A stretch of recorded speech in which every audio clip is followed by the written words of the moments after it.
Bem-vindos a mais uma aula de História. Hoje nós falaremos sobre o absolutismo francês. Bom, denominamos absolutismo o modelo de governo presente em larga escala na Europa no fim da Idade Média e no início da Idade Moderna, onde o poder do rei era absoluto, não sendo regulado de nenhuma forma e por nenhuma instituição ou lei. Nesse sentido, mesmo havendo vários tipos de governos absolutistas na Europa, o absolutismo francês se tornou o mais destacado e simbólico para o estudo da época, tanto por sua opulência quanto por sua duração e por seu efeito.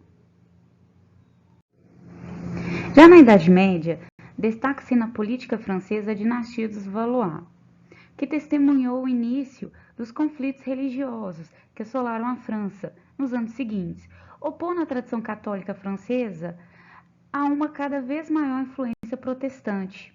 Esses sérios conflitos transformaram a França num dos maiores campos de batalha religiosos da Europa. Esse conflito espalhou-se para a organização social, onde se tornou cada vez maior o conflito entre a nobreza de tradição católica e a burguesia de tradição protestante. Deste conflito surge uma nova dinastia, os Bourbons, representada por Luís XIII, que fortaleceu a influência do absolutismo através do cardeal Richelieu, personagem que colaborou ativamente para a manutenção do status do rei e da monarquia absoluta. Outro conflito que a França se envolveu neste período opôs os franceses aos monarcas da Áustria. Os Habsburgos austríacos guerrearam contra a França e sua derrota permitiu aos franceses obter consideráveis ganhos financeiros e coloniais. Mas o apogeu do absolutismo francês, tanto no âmbito político quanto no econômico e social, mas sobretudo o simbólico, aconteceu sob o governo de Luís XIV.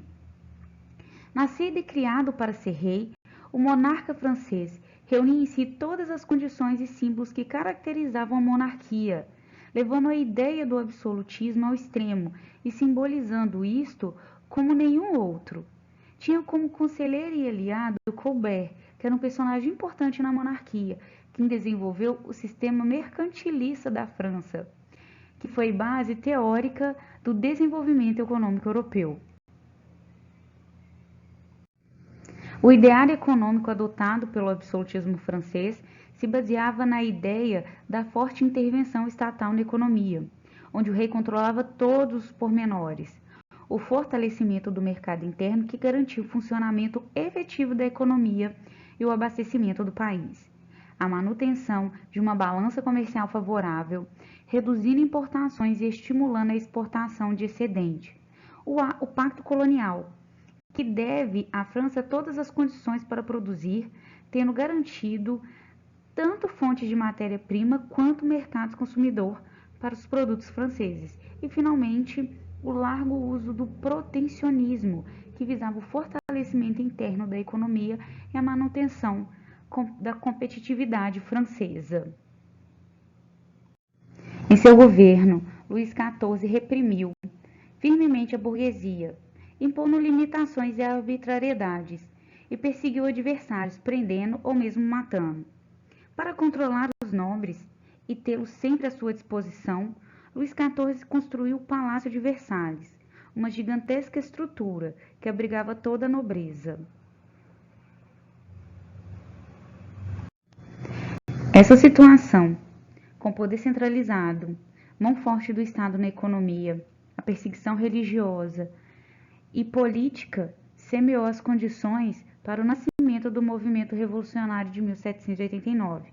A Revolução Francesa aparece como a consequência dessas medidas e do governo forte de Luís XIV, tornando-se um divisor de águas na história da humanidade, que em 1789 assiste um processo revolucionário que faz o absolutismo ruir, dando lugar a outras ideias e práticas políticas que servirão de base para o ideário contemporâneo.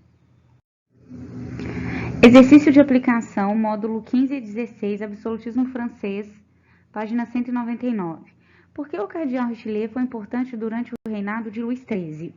Bom, Richelieu teve uma participação fundamental para o fortalecimento do Estado francês, estruturando a organização administrativa do Estado, tornando-a complexa e racional. Combateu os protestantes, anulou o poder dos nobres e trabalhou eficazmente para o absolutismo político do rei. Também envolveu a França na Guerra dos 100 Anos. 2. Durante seu reinado, Luís XIV, símbolo máximo do absolutismo na França, letra E, revogou o Edito de Nantes, impedindo a liberdade religiosa, além de ter adotado medidas para enfraquecer a aristocracia feudal. Além de ter revogado o Edito de Nantes, que instituiu a liberdade religiosa, Luís XIV também adotou medidas para o controle da aristocracia feudal, por meio da construção do Palácio de Versalhes, onde a nobreza feudal passou a ser abrigada e entretida. 3. Observe atentamente a figura ao lado. Ao lado nós estamos vendo o rei Luís XIV curando pessoas, né? Ele está tocando pessoas, curando pessoas. Então, o que a obra de arte revela a respeito da figura do rei? A obra revela a crença de que, por meio da imposição das mãos, o rei tem o poder de curar. B. Releia o texto de Mark Bloch na página 191 sobre o ritual citado no item anterior e responda: para a população esse ritual era importante? Bom, esse ritual era importante sim, pois existia um ritual solene que contava com pré-aviso de sua ocorrência, assim como o rei, embora fatigado, deveria se sacrificar para atender a população, exceto apenas em tempo de epidemias. C. Qual a relação que podemos estabelecer entre este ritual e a teoria do direito divino? A divindade do poder do rei e do seu papel como representante de Deus na Terra com a possibilidade da cura taumatúrgica. Desde a Idade Média, a cura por meio do toque das mãos dos reis era uma crença na França e na Inglaterra, porém somente com a teorização de Jean Bodin e Jacques Bossuet que a relação com a teoria do direito divino pôde ser estabelecida. Essa imagem está um pouco borrada, mas é a 4, letra A. Sobre a Guerra dos 30 Anos, responda ao que se pede.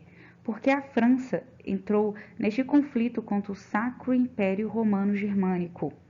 A França apoiou as cidades protestantes contra o domínio dos Habsburgos, principal e poderosa casa dinástica da Europa até então, na tentativa de enfraquecê-los. B.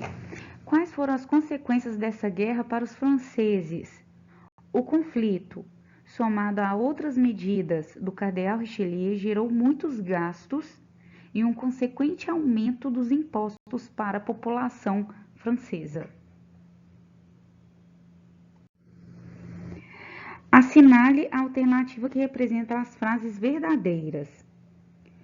Luís XIV ficou conhecido como Rei Sol e constituiu uma figura emblemática do absolutismo na França. Essa resposta está correta. A número 1 está correta. 2. Richelieu foi sucedido por Mazarino, que durante o reinado de Luís XIV impediu que o rei mandasse construir o Palácio de Versalhes. Bom, essa resposta é falsa. Os reis franceses, desde a Idade Média, eram conhecidos pelas curas, das chamadas escrófulas, por meio do simples toque, algo que representa o poder sobrenatural que tinha aos olhos da população. Essa também está correta. Então, a questão, a letra a se marcar é a letra D. A que está correta é a frase número 1 e a número 3. Até a próxima.